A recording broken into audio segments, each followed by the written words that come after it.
Yeah, it's a dark, dark world, Miss Fontaine.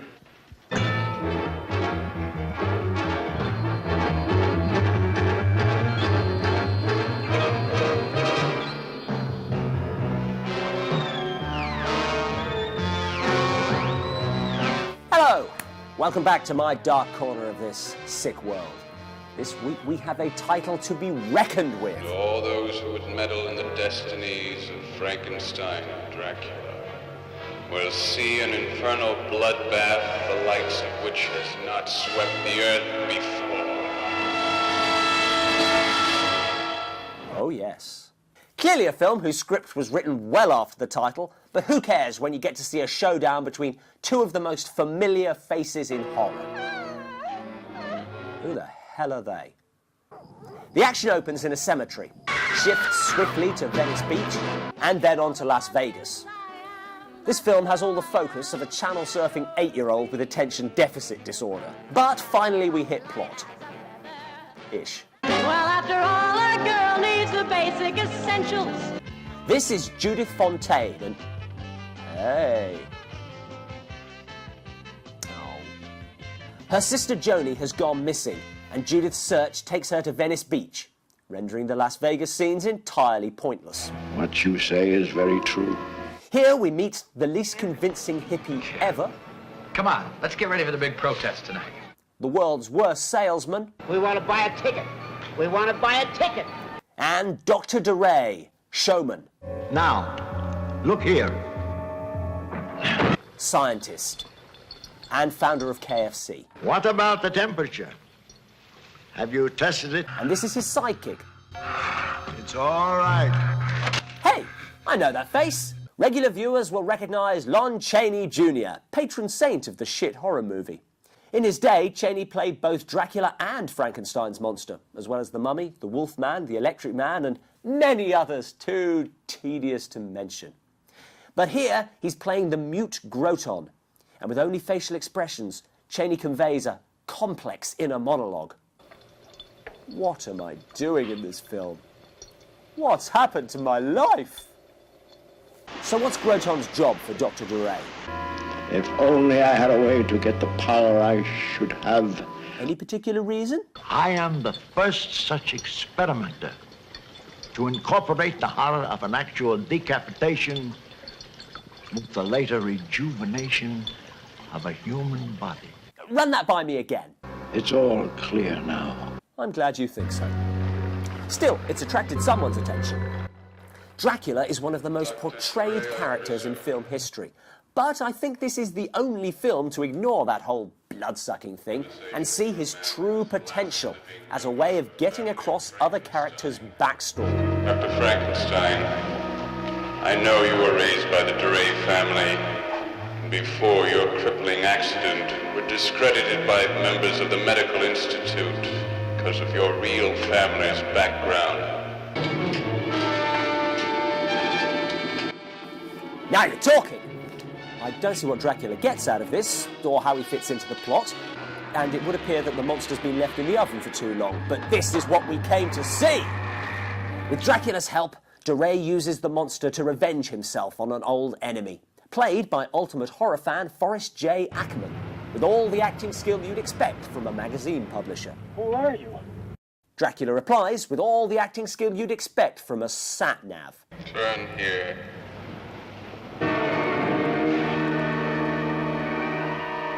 Get out of the car, Dr. Beaumont.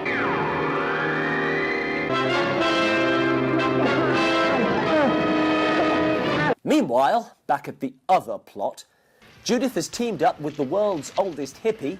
My name's Mike Howard. This is my pad. You're embarrassing yourself. To search for her sister.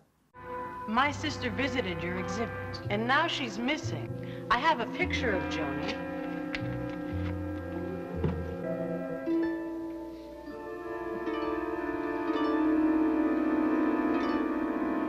The face is not familiar to me. Not a great poker player, I'm guessing. All very interesting, but what's it got to do with Dracula versus Frankenstein? Fetch! Although film fans will recognise biker drug dealer Rico as Russ Tamlin. Hey, baby. star of West Side Story and Seven Brides for Seven Brothers. Give us a song, Russ. Maybe later. There's only room for one washed-up star in this film. Did you hear that? It sounded like a chain unwinding. Sorry, you failed to hear the sound of a gang rape and 4 men being beheaded, but an unwinding chain caught your attention. Stay here, I'll be right back. Mike investigates, finding his way by the light of his trousers. But he and Judith are captured by Groton and Dr. DeRay. Let's let the doctor explain his plan. And when you witness the sudden death of your lover, the traumatic shock will draw the reservoirs of blood into a single electric stream. You will feel yourself lifted to a new plateau. Sorry, stupid of me. His plan is to kill Mike in front of Judith. Her fear will make her blood perfect for his serum. A serum which will enable him to walk, the midget to grow, and Groton to be normal. A good plan. Not one which will help ticket sales at the Creature Emporium, and nothing to do with Dracula or Frankenstein, but, you know. Now our heroes must save themselves with some quick thinking and acts of bravery.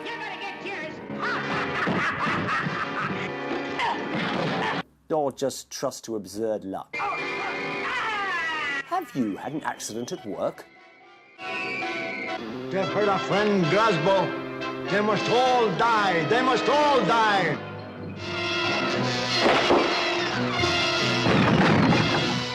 Here come the cops.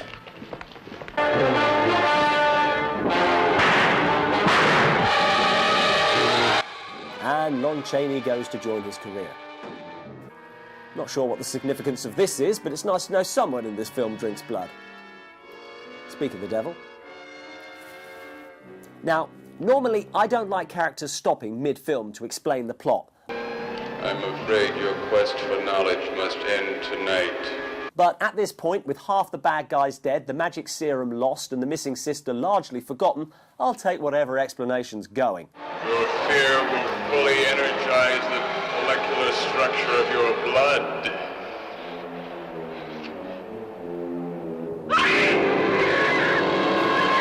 Okay, so the serum would have made you invincible.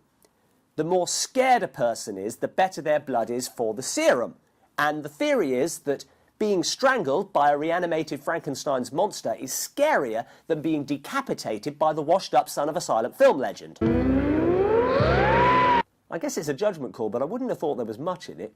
And none of it explains why Dracula's kidnapping Judith now. But she's clearly important. Since when Mike tries to save her, so perish all hippies.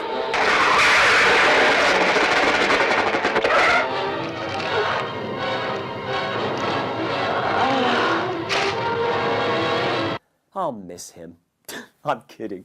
He was barely even a character. Dracula finds a spooky house in which to... Now you will join me in the world of the living dead. Make her into a vampire. Are we still watching the same film? But, unexpectedly, by which I mean unforeshadowed in any way, shape or form, Frankenstein's monster locates his humanity and falls, let's say, in love. Nice. Which leads to... Only 8 minutes left, but we got there in the end.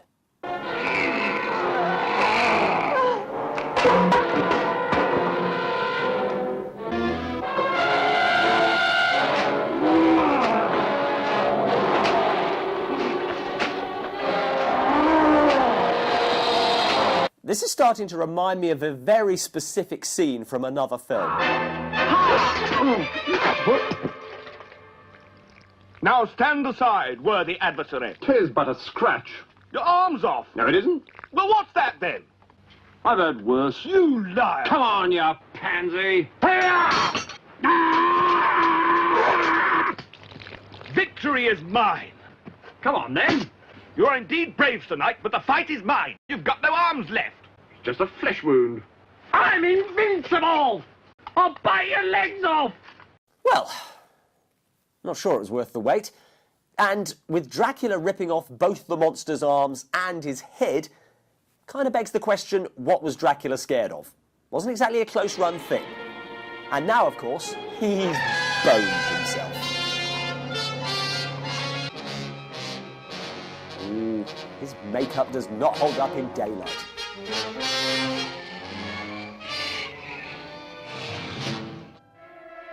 And he turns into leaf litter. Interesting. Okay, this was a film in which the title came well before the story, but that can't have been the only story which ends with a fight between Dracula and Frankenstein's monster. I mean, the story is utterly incomprehensible. Not the whole story. But it's okay because you know that every ponderous speech, every pointless scene, every unnecessarily lengthy tracking shot of a seagull is an essential stepping stone on the road to that climax. But it's not! In fact, I think I was wrong all along. The script didn't come after the title. I'm pretty sure this started life as a script called Dr. DeRay versus the Hippies. Then someone came up with the Dracula versus Frankenstein idea, but couldn't be asked to write another script, and they just crowbarred the characters in. But what does this mean to you? Usually, these films are bad because of incompetence, stupidity, and a complete lack of talent. But this one is bad because of laziness. And incompetence, stupidity, and a complete lack of talent. Frankly, it's insulting because it implies that all they have to do is slap on a gratuitous title that implies gore and mayhem, and we'll all rush to see it. Some of us have brains. Now, if you'll excuse me, I'm going to spend the evening watching Blood Orgy of the She-Devils. With a title like that, you know it's going to be good.